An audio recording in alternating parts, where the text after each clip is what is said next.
Since you were here last, you moved overseas. Tell me about that. Part-time, yeah. So my husband and I, we went to Portugal, and we fell in love with Portugal, and we decided to live in Portugal part-time. So we live. We live in this little village. It's actually the village just celebrated its 250th year, so it's a young village for Europe. But it's down in the southern coast, down in the Algarve, and it's just nice because it's just so quaint, and the food and the people. Like, the thing that I love about Portugal is everything is so natural, all the food's so natural, that we ate sweets and bread every single day and didn't gain a pound. When I came home, I was like, there's no way I'm fitting in my Emmy outfit. And I did. That sounds like a dream. Yes. I want to go now. No, right? You got room for me at all? Absolutely, anytime. Oh, my goodness. And you and your husband have been married, what, 20 years? Well, 20 years in May, yeah. That is beautiful. Thank you. How did you meet? We actually met, well, back in the day, we would say we met at like Starbucks because we met online. And 20 years ago, it was like weird to meet people online. And now you always say, oh, we met at Starbucks or a bar. But now people are like, oh, you met at a bar? And it's normal to meet online. But back then, it was not. It was weird. So we would just be like, oh, we met at a bar. We met at Starbucks. But yeah, we met online. It was basically still, I don't think it was quite dial-up, but almost. I'm not going to age myself that Dang, much. you said dial-up. Yeah. But it was clearly meant to be because you've been married for 20 years. Yeah, Can't nobody say nothing about that, that's for sure. And then he's a doctor. He is a doctor. Yeah. So does he ever give you any medical advice at all? So we actually met a week before he started med school in New York. And he's a maxillofacial surgeon. So that means like facial reconstruction, like trauma surgeries, if you're in a car accident or something. Wow. So he teaches trauma surgery at Elmhurst Hospital in New York.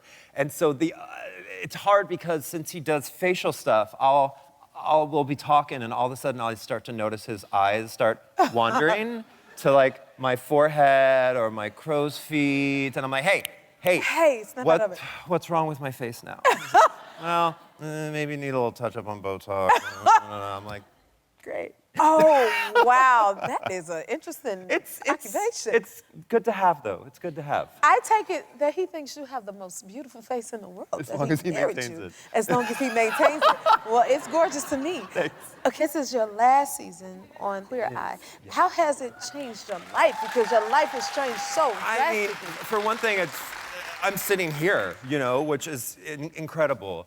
But Queer Eye has been one of the most amazing gifts, not just for me, but I feel for our viewers. Like what we're able to do, how we're able to help people, how we're able to help our heroes has been just such a blessing from God. And I can't thank the Lord. So amazing. And everybody loves you so much. What do you remember about getting the job? So I remember, I actually almost didn't go to auditions. So I was supposed to go to Spain. This company was taking me over to visit their factory, so it was an all-expense-paid trip to Spain. And I was like, well, how often is that gonna happen? There's no way I'm getting the show. Yeah. So I almost didn't go, but luckily, audition started the 2 days before I was supposed to go to Spain. So I went, and I didn't think it went well. But then I got a call to come back to like the final day of auditions. And that's actually when I had the meltdown. I didn't have the meltdown when I actually finally got the job weeks later. It was that night. Because the first iteration, Queer Eye for the Straight Guy, I mean, it meant so much to me. It was the first time with real, true gay representation that I could look up to people and be like, oh, I'm gonna be okay because I see the 5 of them and they're okay. Game changer. And so to be on a show that meant so much to me was it was life-changing. That is truly understandable. And you've done so well, so well. What are you focusing on at Queer Eye? So I have some new shows in the works. Can't talk about those yet, but there's some shows in the works. But then I also have my design firm. Like right now, I think we have like 45 homes that we're in the process of designing. So a lot. One of our biggest clients is TriPoint Homes. They're one of the top builders here in the US. I've been working with them for 8 years. They're actually the very first home I ever designed for my design firm was with TriPoint Homes. And we have put together, because people are always asking me if I can design their home. Obviously, I don't have time to design everybody's home. So we have put together what's called the BB Edit, which is a collection of 10 designs that I have personally designed. And I mean, that's everything from tiles to faucets to flooring to cabinets to countertops, everything, paint, that you can do a style quiz, which I believe I've heard you've done. And you can figure out exactly what your style is. And you can have a Bobby Berk design house just with a few clicks of a button. Interesting. Okay, because I'm so fascinated with this whole thing. How many different styles is it? So for this, there's 10 different collections, and you can get those at all of their locations around the US. They're in 10 different states, in countless markets, from DC to Seattle to down in San Diego, Texas, North Carolina, Virginia, everywhere. What is your favorite part of a home? My favorite part of the home is the kitchen. I think that's everybody's favorite part. Yeah. Even if you don't cook? I don't cook. Okay. I mean, I can, but I don't like to. My husband is the cook. But to me, like, they always say the kitchen is the heart of the home, and it really, really is. Like, no matter how much time and effort I put into making these other rooms in our house the place to hang out, people always end up in the kitchen. That is so You know, true. and so that's really the place that I like to focus when I'm designing a home. I usually will start in the kitchen, and I'll kind of decide on the design of the home starting in the kitchen. Okay. How did you... I wish I had your talents, and I would probably never leave the home if I could do that. Your talents, and Well, maybe I we would could blend have the two. all the awards and albums. Oh, I mean, you're on your way. Okay, how did you get into design? I kind of fell into it, honestly. I've always understood, though, the power of design. I remember when I was probably like 5 or 6 years old, my mom had decorated my room in all red, literally almost a color-free outfit. Red curtains, red bedspread, red rugs, red rugs. Was that your favorite color?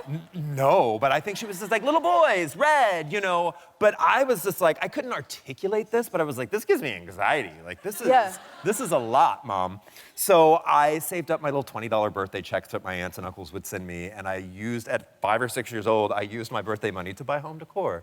And I got everything That blue. young? Yeah, I got everything blue. I found this dinosaur poster that I like matched all the colors to, and I liked my room better after that. It was blues and greens and yellows, and it felt natural and relaxing to me. And so design has always been something that I've understood the power of it. I just being a high school dropout, having no education, having no training in it, never thought it could be something that I could actually do, but I've kind of fallen into it. It's truly a gift. It really is. Well, I gotta ask you, am I doing okay with my set? I think so. You ask me every time, and every time You know I we say gotta yes. do a check in again. It's approved? I do. I love it. It's very serene. I like the light woods. I like the light colors. I like the little pops of purple now. Little pops of purple. All right. Well, you know what? I heard you brought something to share with an audience member. Where's Pamela? Oh, Pamela. Okay. We have something special for you. All right. I love when we got something special. How far along are you? Wow. 8 months. You're almost due. Yeah. Any day now it could Yeah. be. Well, congratulations. All right, so what you are getting today is you are getting a $1,000 gift certificate to my collection with the Mine and Tri-Point Homes. I don't know if you have your nursery ready or not. No, I don't have it ready at all. You're 8 months, girl. Come on. Yeah, I know. You're like, don't stress me out anymore. But you can use that to get rugs and chairs, whatever you need to get that nursery ready. Of course. Pamela, what are you gonna do with the money? I'm gonna help do my nursery. I was like, I haven't started it at all. I need to paint, add the decorations, everything. Because my parents are in the process of moving, and I'm gonna be living with them while I first have the baby, while I have my 6 months maternity leave. Yeah, my 6 month maternity leave, and so they're in escrow at the moment. So like I can't do anything to set it up. I've been like waiting and waiting. I'm like, they're like, are you guys nesting? And I was like, I want to nest. I can't nest because there's no house. I was like, Well, but it's coming. It's great. With this, they have everything from rugs to Yes. furniture, countertops, paint, anything you need for it. Yes, thank you. Yes, and you don't have much time, girl, but congratulations. If you like this video, smash that like button and subscribe to the Jennifer Hudson Show YouTube channel. Check your local listings or visit jenniferhudsonshow.com to see when you can watch full episodes in your area. And don't forget to sign up for the newsletter.